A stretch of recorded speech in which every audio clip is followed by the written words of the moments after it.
Hello दोस्तों, नमस्कार। आप सभी दोस्तों का आपके अपने चैनल मैथ्स इन ईजीबी में आपका स्वागत है।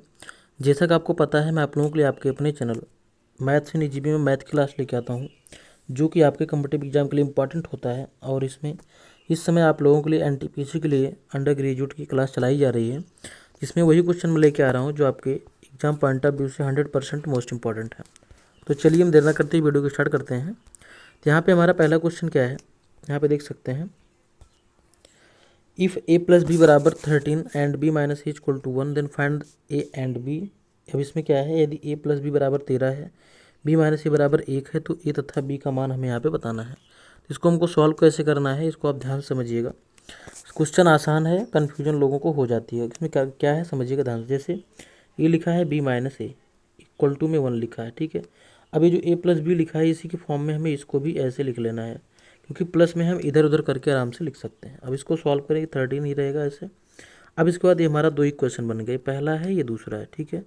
दो इक्वेशन हमारे पास बना। अब इन दोनों इक्वेशन को सॉल्व करेंगे। देखिए ये माइनस में है, ये प्लस में है, हमें वैल्यू किसकी निकालनी है, ये तथा भी दोनों की। तो माइनस प्लस से दोनों इक्वेशन को ऐड कर देंगे तो कैंसिल हो जाएगा, और ये बी हो जाएगा 2b। 2b इक्वल टू हो जाएगा 13 वन ऐड होगा, इस 14 हो जाएगा, ठीक है। अब इसके बाद यहाँ पर ये b इक्वल टू हमारा कितना हो जाएगा, 2 इधर मल्टीप्लाई कर रहा है, इधर डिवाइड, यानी कि इधर गुणा कर रहा है, उधर भाग करेगा। तो 14 को 2 से भाग करेंगे तो 7 आ जाएगा। मतलब कि b की वैल्यू हमारे यहाँ पे क्या आ गई, 7 आ गई। b की वैल्यू कितना आ गई, 7 आ गई। इसको हम यहाँ पे लिख लेते हैं, b की वैल्यू आ गई 7। अब हमें a की वैल्यू निकालनी है, तो इसमें रख दें चाहे इसमें रख दें, कहीं भी रख दें। मान लीजिए इसमें रख लेते हैं। तो a प्लस 7, बी की 7 है, इक्वल टू 13। तो 7 जाके 13 से क्या करेगा, माइनस करेगा, ठीक है। तो 13 से 7 गया, 13 से 7 गया 6। तो हमारा ए का आंसर कितना आ गया, 6। मतलब यहाँ पर पहले नाम ए का लिया है, फिर बी का लिया है, तो ए की वैल्यू 6 आई है। 6,7 हमारा इसका बिल्कुल राइट आंसर यहाँ से हो जाएगा। इसी के साथ हम आगे चलते हैं। अगला क्वेश्चन क्या है, चलिए इसको देखते हैं। इसमें यहाँ पे कह रहा है, एक धनराशि साधारण ब्याज की एक निश्चित दर पर 10 वर्षों के लिए निवेशित की गई है। यदि इसे 5% अधिक दर पर निवेश किया गया होता तो ब्याज रुपये 1200 अधिक यहाँ पे होती। तो हमें उस राशि को बताना है। कह रहा जैसे जिस ब्याज पर उसको रखा गया था, अगर उससे 5% अधिक रखा गया होता तो उसे 1200 रुपये अधिक राशि वहाँ पे प्राप्त होती।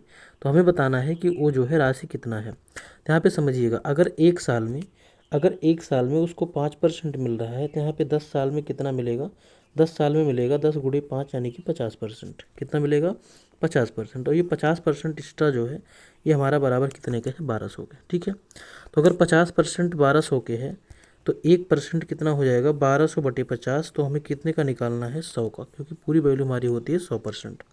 अब इसको सॉल्व करेंगे तो आ जाएगा 50 दूना 100, ये 12 दूना 24, ये हमारा हो गया 2400। कितना हो गया, 2400 हमारा इसका हो जाएगा, राशि यहाँ पर हो जाएगी। इसी के साथ हम आगे चलते हैं। अगला क्वेश्चन क्या है, इसको देखते हैं।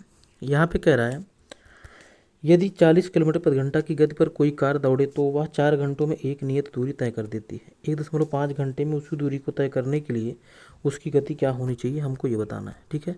तो यहाँ पे समझिए ध्यान से, पहली कंडीशन क्या दिया है, इस चाल से, यानी कि 40 की चाल से चल रहा है, 1.5 घंटे में ये क्या कर रहा है, सॉरी 4 घंटे में उस दूरी को कवर कर रहा है, ठीक है।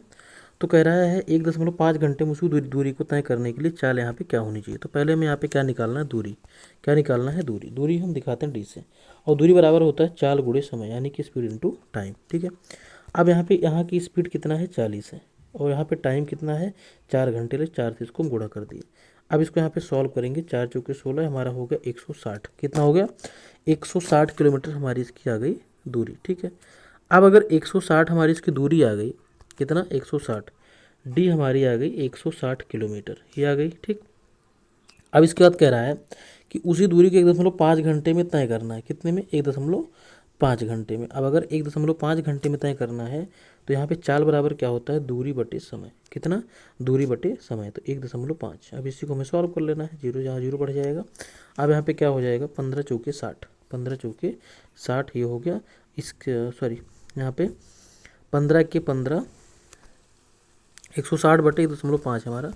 इसको हम देखते हैं यहाँ पे, एक मिनट, यहाँ पे 160 और बटे में 1.5। फिर इसको क्या करेंगे, एक जीरो यहाँ से बढ़ जाएगा ऊपर, इसके बाद इसको 15 से आप इसको भाग कर देंगे, ठीक है। 15 से भाग करेंगे तो हमारे यहाँ से इसका आंसर मिल जाएगा कि स्पीड यहाँ पे क्या होनी चाहिए इस 160 किलोमीटर को तय करने के लिए। ठीक है, इसी के साथ हम आगे चलते हैं। अगला क्वेश्चन क्या है इसको देखते हैं। इसमें क्या कह रहा है, इसमें यहाँ पे कह रहा है कि एक शंक्वाकार तंबू के आधार का व्यास 28 फीट है और शंकु की तिर्यक ऊंचाई 18 फीट है। इस तंबू को बनाने के लिए आवश्यक कैनवास का क्षेत्रफल फीट स्क्वायर में ज्ञात कीजिए। कैनवास की बर्बादी को नज़रअंदाज करें। यानी कि वहाँ पे हमें ये ध्यान देना है कि ये मानना है कि वहाँ पे कोई भी कैनवास ख़राब नहीं हो रहा है और पाई की वैल्यू 22/7 हमें यहाँ पे यूज़ करना है। ठीक है, अब यहाँ पे इसको हम समझते हैं पहले थोड़ा सा। जैसे अगर यहाँ पे पूछा हुआ है कि कितना कैनवास लगेगा तो वहाँ पे हमें उसका निकालना पड़ेगा वक्र पृष्ठ। क्या निकालना होगा, वक्र पृष्ठ। तो वक्र पृष्ठ क्या होता है, वक्र पृष्ठ होता है पाई आर एल। क्या होता है, पाई आर एल। अब यहाँ पे आर हमारा क्या है, सॉरी हाँ आर क्या है, हमारी त्रिज्या है और एल क्या है, हमारी तिर्यक ऊंचाई है। ठीक है, अब हमें यहाँ पे लगभग सब कुछ दिया हुआ है, सब कुछ दिया हुआ है। इसको हम थोड़ा आपको फिगर से समझा देते हैं। जैसे ये हमारा यहाँ पे शंकु है। ठीक है, तो अगर यहाँ पे शंकु है हमारा, तो इससे हम जब यहाँ फिगर बनाएंगे तो ये कंडीशन बनेगी पहली। इसके बाद यहाँ से इसको मिलाएंगे नीचे ये। अब यहाँ पे क्या दिया है, आधार का व्यास। व्यास मतलब यहाँ से यहाँ तक हमें दिया है 28। क्या दिया, 28 दिया है। और तिर्यक ऊंचाई हमें ये दिया है, ये तिर्यक ऊंचाई हमें दिया है 18। ठीक है, तो अगर हमें व्यास यहाँ पे समझिएगा, अगर व्यास हमें 28 दिया है तो त्रिज्या हमारी 14 हो जाएगी, क्योंकि व्यास का आधा त्रिज्या होती है। अब हमें निकालना है पाई आर एल। ठीक है, पाई का मान बोला है 22/7 ले लो। आर हमारे पास त्रिज्या कितनी है, 14 है, हमने 14 लिख लिया। एल हमारी ऊंचाई कितना है, तिर्यक ऊंचाई हमारी कितना 18 है। यहाँ पे हमने 18 लिख लिया।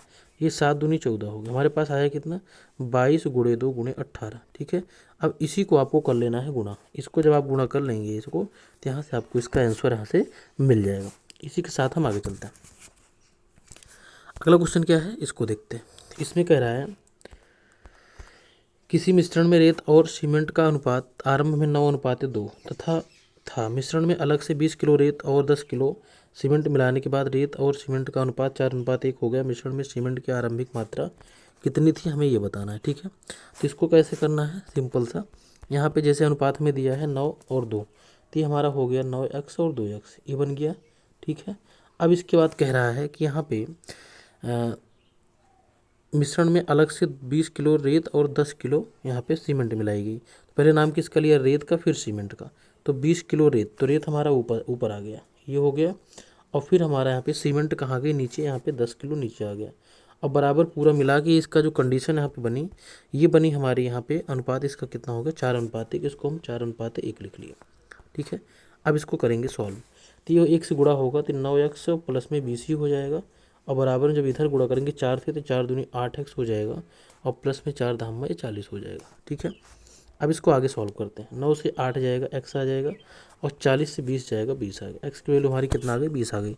पूछा क्या है, मिश्रण में सीमेंट की आरंभिक मात्रा कितनी थी, सीमेंट की आरंभिक मात्रा। तो सीमेंट की आरंभिक मात्रा कितना है, 2x। तो x की वैल्यू कितना है, 20। तो 2x मतलब 20 दूना 40, 20 × 2 करेंगे तो हमारा आ जाएगा 40। तो हमारे यहाँ से इसका आंसर कितना होगा, 40। ठीक है, 40 kg इसकी आरंभिक मात्रा थी। तो दोस्तों आज के लिए इतना ही। बाकी इसी प्रकार की वीडियो पाने के लिए चैनल को सब्सक्राइब करें, और अगर वीडियो को लाइक नहीं किए हैं तो लाइक कर लें, जिससे कारण सारी वीडियो आपको मिलती रहे। नमस्कार।